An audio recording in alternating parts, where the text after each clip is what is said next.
2023년 1월 22일 르호브 말씀 묵상에 오신 여러분을 주님의 이름으로 환영합니다. 오늘 우리에게 주시는 구약 성경의 말씀은 예레미야 10장 6절 말씀입니다. 여호와여, 주와 같은 이 없나이다. 주는 크시니 주의 이름이 그 권능으로 말미암아 크시니이다. 오늘 우리에게 주시는 신약 성경의 말씀은 고린도전서 3장 11절 말씀입니다. 이 닦아둔 것 외에 능히 다른 터를 닦아 둘 자가 없으니 이 터는 곧 예수 그리스도라.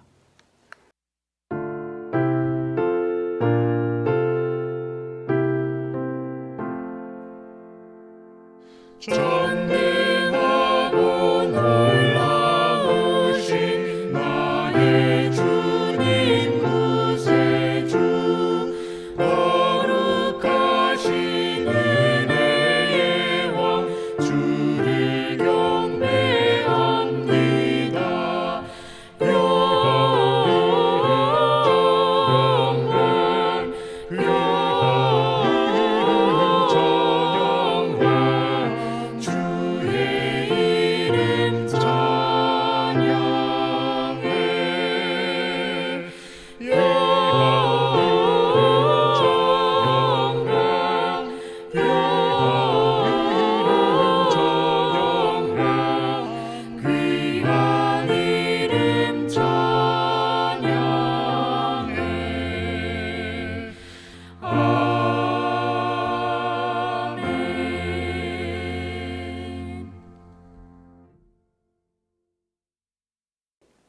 오늘 구약 본문인 예레미야 10장 6절 말씀은 여러모로 흥미가 있는 말씀입니다. 특별히 이 본문 주변을 둘러보면 하나님께서는 9장에서 남유다의 심판을 선포하시고 10장 17절부터 다시 남유다의 심판을 선언하고 있습니다. 오늘 본문이 포함된 예레미야 10장 1절부터 16절까지는 9장과 10장 17절의 두 심판 신탁 사이에 위치해서 우상 숭배의 위험성과 덧없음, 우상 숭배를 통한 멸망을 전합니다. 남유다가 멸망할 수밖에 없는 이유는 예레미야 전체에 걸쳐서 다양하게 나타나지만 특별히 9장 말씀에서는 간음과 거짓말 등이 나타나고 11장에서는 언약을 어긴 남유다 백성이 나타나는 것으로 보아 오늘 본문의 주변에는 이스라엘이 하나님께서 주신 율법을 어기고 하나님의 백성다운 모습을 보여주지 않은 것에 대한 하나님의 심판을 드러낸다고 할 수 있습니다. 이 사이에 오늘 말씀인 우상 숭배와 관련한 이야기가 끼어든 것은 무슨 이유일까요?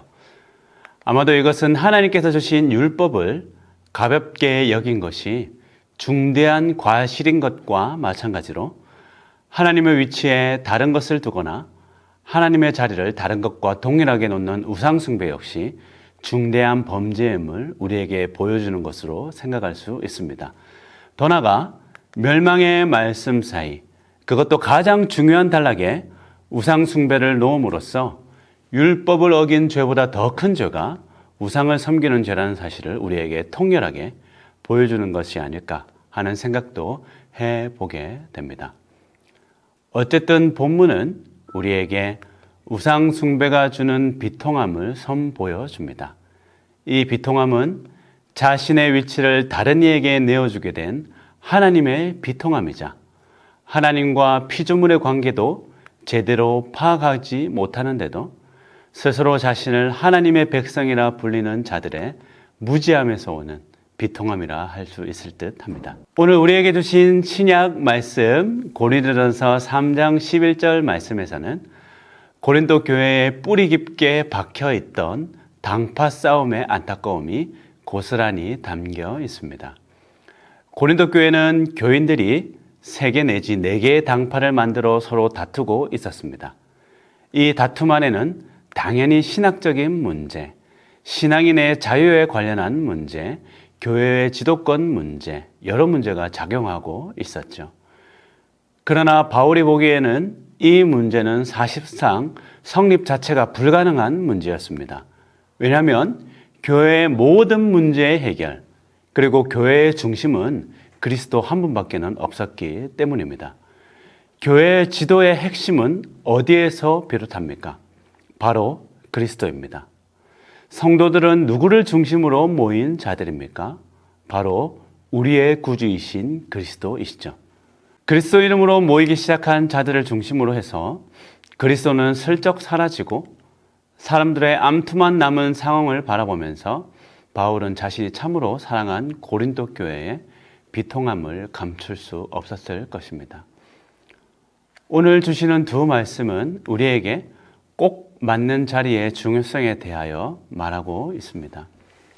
그러나 이것은 경로석에 연로하신 분이 앉는 것과 같은, 그리고 임신부석에 임신부가 앉는 것 같은 단순한 문제를 이야기하고 있지는 않습니다. 오늘 말씀은 세상의 주관자이신 하나님의 자리에는 하나님 한 분만 앉을 수 있다는 중대한 사실을 전하고 있습니다. 하나님의 자리는 세상의 그 무엇도 그 자리로 올라가거나 대체될 수가 없습니다. 하나님은 모든 것의 피조물이시고 모든 것의 자리를 마련하시는 분입니다. 더불어 교회도 마찬가지입니다. 교회의 주인은 그리스도이시고 우리는 그분의 이름으로 모인 자들입니다.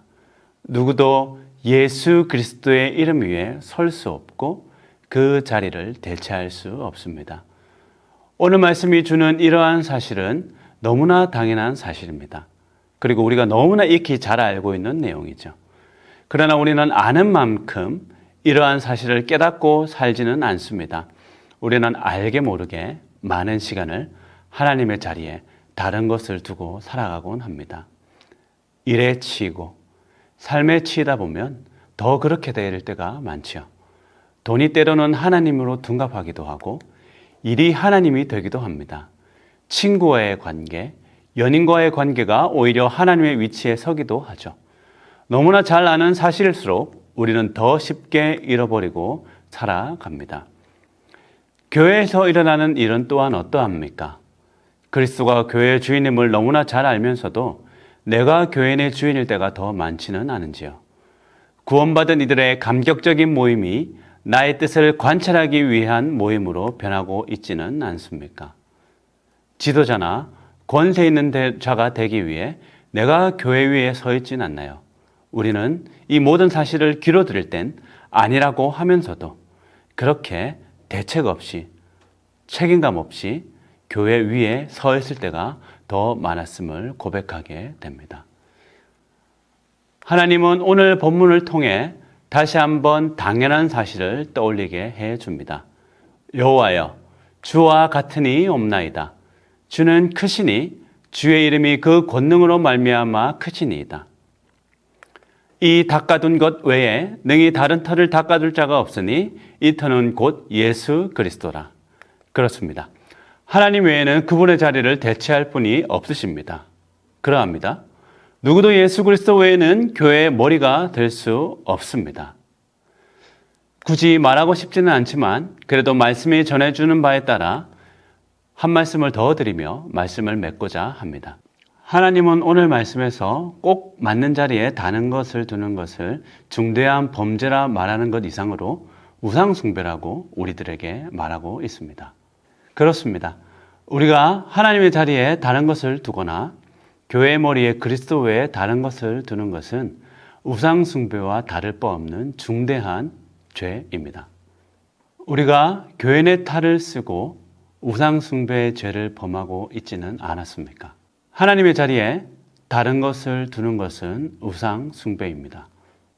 어쩌면 하나님의 백성들이 너무나 자주 들었을지 모를 이 말씀, 너무나 당연하다고 여기는 이 말씀, 어쩌면 오늘 이 시간이 지나면 또 우리 마음속에 잊혀질지 모르는 이 말씀이 늘 그러했던 것처럼 우리 마음 한쪽에 쌓여서 사라지지 않았으면 좋겠습니다.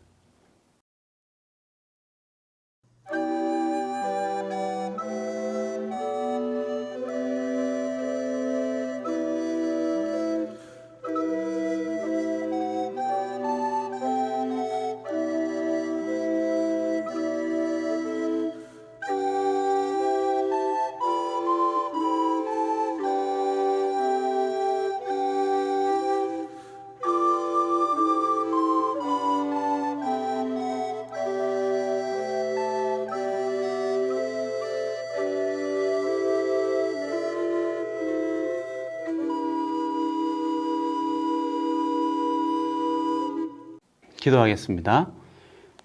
오늘도 말씀으로 찾아오신 하나님, 하나님의 자리에, 교회의 가장 높은 자리에 다른 것을 두고 살지 말라고 우리들에게 요청하셨습니다.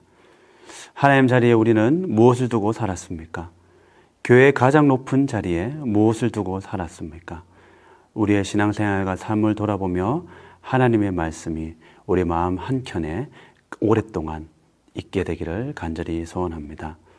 우리의 삶 가운데, 우리의 신앙 가운데 하나님을 가장 높은 자리에 두고 살기를 간절히 소원하며 이 모든 말씀 우리 주 예수 그리스도로 기도드립니다. 아멘.